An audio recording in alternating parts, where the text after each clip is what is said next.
Homiladorlik vaqtida gulvata yeyish mumkinmi? Yo'ldosh normada tug'ruqdan keyin qancha vaqtda tushishi kerak? Yoki tug'ruq vaqtida bolani boshi pastga tushmayapti, nima qilsa bo'ladi deb judayam shu kabi savollar bizga onalar yo'llashmoqda va aynan ushbu savollarga javob berish uchun bizda yangi rubrika savol-javob tariqasida sizlarga ushbu savollarga javob berishga harakat qilamiz. Assalomu alaykum, siz Rahma kanalidasiz. Bu yerda biz loyihamizda onalarga foydali, qimmatli ma'lumotlarni yetkazib boramiz.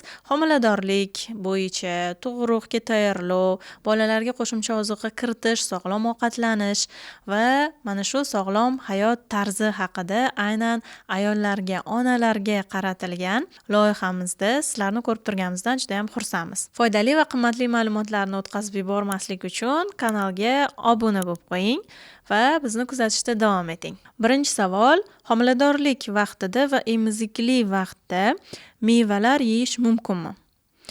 Mumkinmi emas, balki yeyish kerak, balki shart. Chunki mevalarda juda ham ko'p miqdorda biz foydali mikroelementlarni topishimiz mumkin. Ayniqsa antioksidantlarni, bizni organizmimizga, aynan immunitetimizga yordam beradigan, uni kuchli qiladigan antioksidantlar va vitamin, minerallar mujassam.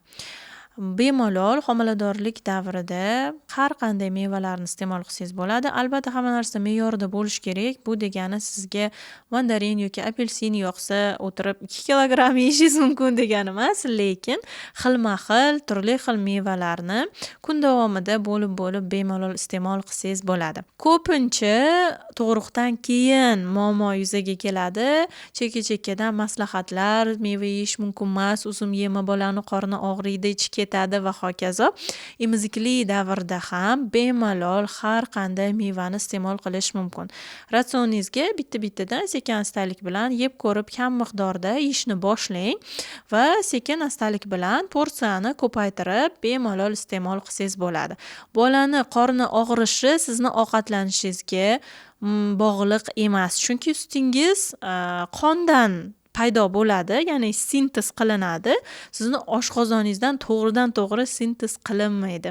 Shuning uchun xavotirga berilmang. Siz dietada bo'lsangiz ham, dietada bo'lmasangiz ham, agar farzandingizda koliki kuzatilishi kerak bo'lsa, ya'ni uni organizmi mana shu holatga, koliki bu o'sha qorin og'riqlariga, qorin sanchiqlariga moyil bo'lsa, bu jarayon baribir sodir bo'ladi. Siz dieta ushlagan taqdiringizda ham, o'sha mahsulotlarni yemagan taqdiringizda ham bu tabiiy jarayon hisoblanadi. Chunki chaqaloqni oshqozoni endi adaptatsiya jarayonida va mana shu ona sutiga moslashish jarayonida u ishga tushgan fermentlar faoliyati sekin-astalik bilan ishga tushadi va bu davrda bolani qorni og'rishi tabiiy holat. Buni shunchaki yengillashtirish usullari bilan yashab o'tamiz va ushbu davrdan yashab o'tib ketganimizdan keyin og'riqlar shunchaki qolib ketadi va mahsulotlarga bu narsa bog'liq emas.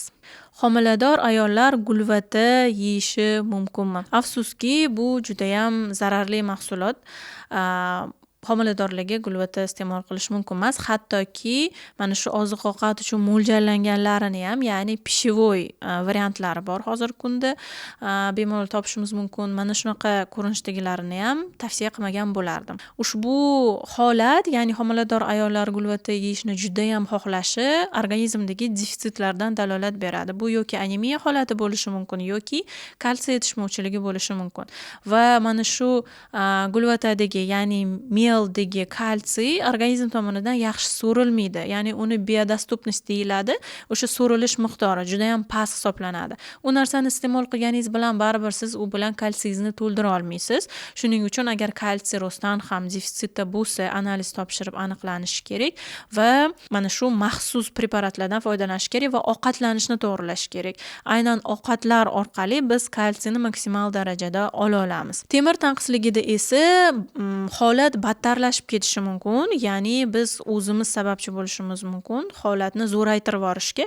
Chunki biz qancha ko'p mana shu me'lni iste'mol qilsak, temir tanqisligi shuncha chuqurlashib ketaveradi. Albatta, bu holatda analizlar topshiring, mutaxassisga murojaat qiling va bunday mahsulotlarni iste'mol qilishdan to'xtang. Bunday mahsulotlarni iste'mol qilish yana uni tarkibidagi turli xil zararli moddalar bo'lishi, turli xil zararli metallar bo'lishi, kanserogenlar bo'lishi bilan ham bog'liq va biz o'sha iste'mol qilganimizda o'zimizni organizmimizga zarar qilib qo'yishimiz mumkin. Ehtiyot bo'lamiz. Men doim hamma ovqatlarga limon suvini siqib yerdim. Bu zararli emasmi? Yo'q, bu mutlaqo zararli emas. Agar sizga shu yordam berayotgan bo'lsa, yoqsa, bemalol mana shu tartibda iste'mol qilsangiz bo'ladi. Bu hattoki toksikoz holatida ko'ngil aynish holatlarini kamaytirishi ham kuzatiladi. Sizga foydali ham bo'ladi. Tuz miqdori yuqori mahsulotlarni cheklashni aytib o'tdingiz. Bunda tuzlangan karam yoki bodring men juda ham yaxshi ko'rib iste'mol qilaman. Mavsumi kelishi bilan hamma narsaga qo'shib yegim keladi. Albatta, sizga shishlar bilan yoki buyrak muammosi bo'lmasa, buyraklarda qandaydir kasalliklar bo'lmasa, ularni me'yorida bemalol iste'mol qilsangiz bo'ladi. Lekin sizda buyrakda toshlar, misol uchun, yoki o'sha buyrak og'rishi kuzatilayotgan bo'lsa, yoki siydik yo'llaridagi toshlar holati kuzatilsa, mana shu holatlarda judayam shish kuchli bo'lsa, oyoqlarda shish kuchli bo'lsa, butun tanada shish kuchli bo'lsa, ushbu mahsulotlarni iste'mol qilishni maslahat bermayman. Agar sizda bu muammolar yo'q bo'lsa, o'zingizni yaxshi his qilayotgan bo'lsangiz, ushbu mahsulotlarni me'yorida bemalol iste'mol qilsangiz bo'ladi. Va uyda o'zingiz tayyorlashga harakat qiling. Misol uchun, karamlarni kamroq tuz solib tayyorlashga, chunki odatda do'konlardagi yoki ko'chadan olgan mahsulotlarimiz judayam ko'p miqdorda shakar qo'shiladi, tuz qo'shiladi, hattoki uksus ham qo'shilish holatlari kuzatiladi.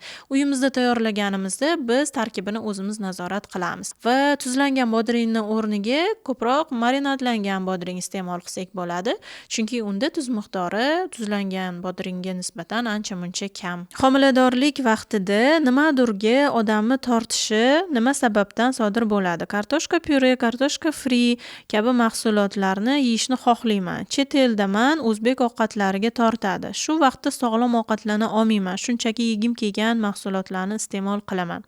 Ko'p narsa yegim kelmay qoladi. Shu vaqtda ham mas'uliyat bilan o'zini majburlab yeyish kerakmi? Yo'q, aslo. Hech qachon ovqat sizga yoqmasa, qaysidir mahsulot yoqmasa, lekin shuni foydali deb o'ylayotgan bo'lsangiz, o'zingizni majburlab u narsani iste'mol qilmang. Chunki bu taom hech qachon sizga yuqmaydi, yaxshi so'rilmaydi. Albatta, mahsulotni biz yaxshi so'rilishi uchun, yaxshi hazm bo'lishi uchun, bizga maksimal darajada foydali bo'lishi uchun uni yaxshi ko'rib iste'mol qilishimiz juda ham muhim. Bunaqa holatda homiladorlik vaqti ko'pincha bu erta oylarda toksikoz avj olgan vaqtda, mana shu birinchi trimestrda kuzatiladi. Ko'p mahsulotlarni iste'mol qilishni xohlamasligimiz, aynan ko'proq chipslar yoki kartoshka fri kabi mahsulotlarni iste'mol qilishni xohlashimiz, chunki ular balki sho'rtdan bo'lgani uchun yoqishi mumkin, ta'mi kuchliroq bo'lgani uchun yoqishi mumkin va mana shu sababdan demak ularni yegimiz keladi va bu normal holat hisoblanadi. Aynan erta oylarda sizni yegingiz kelgan mahsulotlarni bemalol iste'mol qilsangiz bo'ladi. Shu narsa sizga yoqayotgan bo'lsa, keyinchalik toksikoz ancha bosilgandan keyin, ancha-muncha yaxshi ovqatlana boshlaganingizdan keyin sog'lom ovqatlanishni bemalol yo'lga qo'ysangiz bo'ladi. Va o'zbek ovqatlarini yegim keladi deb yozganlar, o'zbek ovqatlari ham sog'lom ovqatlar hisoblanadi. Nimagadir odamlarda shunaqa tushuncha, o'zbek ovqatlari nosog'lom taomlar deb har bitta o'zbek taomini oldiga bemalol bitta salat tayyorlab qo'ysangiz, bu sog'lom ovqatga aylanadi. Chunki bizni taomlarimizda yetarlicha oqsil, yetarlicha uglevodlar, turli xil uglevodlardan foydalaniladi, o'simlik oqsillaridan foydalaniladi va ushbu taomlarni bemalol iste'mol iste'mol qilsangiz bo'ladi. Asosiysi judayam qovurilmagan va yog' miqdori juda ko'p bo'lmagan mahsulotlarni demak iste'mol qilishimiz kerak. Ularni sog'lom ravishda tayyorlasak, pishirsak shuni o'zi kifoya. Yoki kartoshka free holatida ham buni sog'lom ravishda tayyorlasak bo'ladi. Duxovkada, gaz pechida yoki hozirgi kunda aerogrill juda ham tarqalgan, keng bemalol mana shunday texnikalardan foydalanib o'zimizga yoqadigan tartibda pishirib olsak bo'ladi. 3 oylik homiladorman. Ovqatlanishga juda ham qiynalibman. Yegim kelmaydi, ko'nglim ayniydi. Nima qilsam bo'ladi? Bu holat albatta toksikoz holati va bu davrni shunchaki o'zimizni yengillashtirish usullari bilan yengib o'tishimiz kerak, yashab o'tishimiz kerak. Toksikoz haqida batafsil va juda ham foyda beradigan maslahatlar bilan ushbu videoda topishingiz mumkin. Albatta, ushbu videoni ko'rishni maslahat bergan bo'lardim. Bunaqa holatda tavsiya qilaman, och qolmaslikni harakat qiling, och yurmaslikka, oz-ozdan nimadirlar yeb yurishga harakat qiling. Bu suxariklar bo'lishi mumkin, pechenkalar, krekerlar oldingizda har doim olib yurishga harakat qiling va oz-ozdan yegingiz kelmayotgan vaqtda ham ozginadan yeb yurishga demak harakat qilsak, mana shu ochlik hissi kamaytirsak, ko'ngil aynishi ham ancha kamayadi va qayt qilishlarni ham kamaytirgan bo'lamiz. Keyingi savol, chiya urug'lari emizikli vaqtda mumkinmi deb savol berishibdi. Ha, albatta mumkin. Bemalol chiya urug'larini iste'mol qilsangiz bo'ladi. Bu hattoki juda ham proteinga boy, ya'ni oqsilga boy mahsulot hisoblanadi va aynan emizikli vaqtda bizga juda ham ko'p miqdorda oqsillar kerak, mikroelementlar kerak va chunki farzandimiz bizdan ozuqalanyapti. U katta bo'lishi uchun unga oqsillar kerak. O'zimizning organizmimiz tug'ruqdan keyin tiklanishi uchun o'zimizga oqsillar kerak va har kungi ratsionga mana shu chiya urug'larini qo'shish bizga yetishmayotgan oqsil miqdorini to'ldirib berishga yordam beradi. Mana shunday ushbu savol aynan chiya puding retsepti bilan bo'lishganmiz. Mana shu yerda batafsil ko'rib chiqsangiz bo'ladi va siz ham tayyorlab ko'rishingizni maslahat beraman va mana shu retsept asosida savol yo'llaganlar onajonimiz bemalol homiladorlik vaqtida ham va emizikli vaqtida ham ushbu retseptdan foydalanib chiya urug'larini iste'mol qilsangiz bo'ladi. Man homiladorlik vaqtimda juda ham qabziyatdan qiynalganman. Tug'ruqdan keyingi vaqtda ham juda ham qiynaldim. Homiladorlik vaqtida 2,5 litr o'rik kompot, tabiiy sharbatlarini ichardim, yordam berardi. Lekin tug'ruqdan keyin bu ham yordam bermay qo'ydi. Nima maslahat berasiz? Qabziyat muammosi juda ham ko'plab onalarni bezovta qiladi. Bu umumiy kompleks muammo, ya'ni organizmda juda ham ko'p narsalar bog'liq bu holat bilan. Birinchi navbatda ovqatlanishimizga e'tibor qaratishimiz kerak. Qancha miqdorda kletchatka iste'mol qilayotganingizga. Ko'p holatlarda qabziyatda o'sha mavjud bo'lgan ayollar yetarlicha kletchatka iste'mol qilishmaydi. Yetarlicha sabzavotlar, yetarlicha urug'lar, yong'oqlar iste'mol qilishmaydi. Aynan kletchatkaga boy bo'lgan mahsulotlarni ro'yxatini o'zingiz uchun tuzib oling. Bu misol uchun bodom, malina, chiya urug'lari, sabzavotlar, mana shu mahsulotlarni ratsioningizga har kuni kiritishga harakat qiling. Mana shu mahsulotlar albatta har bitta taomlanishda bo'lishi kerak. Har bitta taomlanishda biz taomimizni yoniga salat tayyorlab, demak iste'mol qilishimiz kerak. Mana shunaqa ovqatlanganimizda qabziyat holatlarini kamaytiramiz va albatta bu sizga yechim bo'ladi. Keyingi maslahat, yog'larga e'tibor bering. Yetarlicha yog'lar ratsionimizda bormi? Aynan sifatli yog'lar, foydali yog'lar, zaytun yog'i, avokado yog'i, mana shunaqa yog'lardan foydalanib salatlarga qo'shib iste'mol qilish yoki kefirga, qatiqga qo'shib iste'mol qilish ham qabziyatni bizga muammosini yechishga yordam beradi. Shuningdek, psixologik holatingizga e'tibor berishga harakat qiling. Ko'pincha stress holatida ichaklarimiz judayam bizni psixologik holatimiz bilan bog'liq. Stress holatlarida, judayam charchagan holatda ichak sistemasiga judayam ta'sir qiladi va biz doimiy ravishda напряженный bo'lsak, stressda bo'lsak, ich qotishi ham kuzatiladi. Bu holatda ko'proq uxlash, meditatsiyalar bilan shug'ullanish, xotirjamlikka erishish, ya'ni psixoemotsional holatingizga e'tibor berish, tabiatda ko'p vaqt o'tkazish yordam berishi mumkin. Aynan sizni nima xavotirga solyapti, nima sababdan stressdasiz? Birinchi o'rinda mana shuni sababi bilan ishlashga harakat qiling. Assalomu alaykum, yaxshimisiz? Kecha test qilgandim, 2 chiziq chiqdi. Tabriklaymiz. Og'riq yo'q. Holatim yaxshi, lekin ichim ketyapti. Bu xavfli emasmi? Yo'q, bu xavfli emas, normal holat. Chunki ilk homiladorlik vaqti, ya'ni ilk kunlarida pastki organlarga qon aylanishi yaxshilanadi va qon aylanishi tezlashadi, kuchayadi. Shuni hisobiga u yerdagi peristaltika ham kuchayadi. Va turli xil gormonlarni ta'sirida ham bizni gormonal fonimiz o'zgaradi, progesteron oshadi, estrogen tushadi. Mana shu holatlar ham gormonlarning ta'sirida ham ich ketishi kuzatiladi. Bu normal holat hisoblanadi. Bundan xavotir olmang va tez orada bu holat o'zi sekin-astalik bilan o'tib ketadi. Homiladorlik davrida jismoniy mashq qilish zararli emasmi? Maksimal qancha vaqt shug'ullanish kerak? Homiladorlik davrida sport bilan shug'ullanish, mashqlar bilan shug'ullanish zarar emas. Bu mashqlarni qandayligiga bog'liq. Agar siz to'g'ri mashqlar tanlasangiz, bu zarar emas. Albatta, mumkin emas bo'lgan mashg'ulotlar bor, lekin bu ham sizning organizmingizni qanchalik tayyorligiga bog'liq masala. Misol uchun, siz doimiy ravishda og'ir qandaydir toshlarni ko'tarib shug'ullanib yurgan bo'lsangiz, homiladorlik vaqtida ham bemalol shug'ullanishda davom etsangiz bo'ladi. Lekin siz hayotingizda mutlaqo bu narsa bilan shug'ullanmagansiz va endilikda shunchaki shug'ullanishni boshlagingiz kelayotgan bo'lsa, buni maslahat bermaymiz. Chunki organizmingiz bunga o'rganmagan, tayyor emas.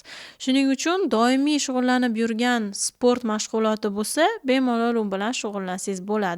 Boshlang'ich etapda 1-trimestrda o'zingizni ayagan holda. 2-3 trimestrda hech qanday muammo bo'lmasa, bemalol shug'ullanaverasiz. Agar oldin sport bilan shug'ullanmagan bo'lsangiz, aynan tug'ruqga tayyorlanish maqsadida, homiladorlikni sog'lom o'tkazish maqsadida shug'ullanishni istasangiz, bunga maxsus homiladorlar uchun mo'ljallangan mashqlardan foydalanishni maslahat beramiz. Va aynan mana shu mashqlardan foydalanib, demak, tug'ruqga tayyorlanishingiz kerak bo'ladi. Bunda butun tana bilan ishlaganingizda mashqlar ham turli xil davomiylikda bo'ladi va qandaydir chegarasi yo'q. Agar o'zingizni yaxshi his qilsangiz, 1 soat shug'ullanishingiz mumkin. Odatda o'rta vaqt bu 40-50 daqiqani tashkil qiladi. Demak, har kuni 40-50 daqiqa mana shu homiladorlar uchun mo'ljallangan maxsus mashqlar bilan shug'ullanish tavsiya etiladi.